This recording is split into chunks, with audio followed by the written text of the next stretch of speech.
পাকিস্তানের ইসলামাবাদের তারলাই কালান এলাকার খাদিজাতুল কুবরা ইমামবাড়ার একটি শিয়া মসজিদ। শুক্রবার জুমার নামাজ চলার সময় সেখানে ঘটে ভয়াবহ বোমা বিস্ফোরণ। হতাহত হন বহু মানুষ। পুলিশ জানায় এটি আত্মঘাতী বোমা হামলা।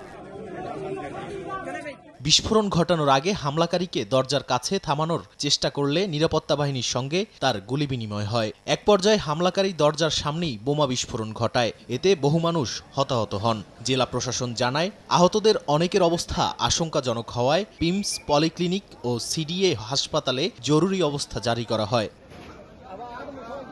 ঘটনার পর পুরো এলাকা ঘিরে ফেলে পুলিশ, রেঞ্জার্স ও সেনা সদস্যরা। রাওয়ালপিন্ডি পুলিশকে রাখা হয় উচ্চ সতর্ক অবস্থায়। শহরের বিভিন্ন মসজিদ ও ইমামবাড়ায় নিরাপত্তা জোরদার করা হয়। পুলিশ বলছে হামলাকারী ফিতনা আল খাওয়ারিজ গোষ্ঠীর সদস্য।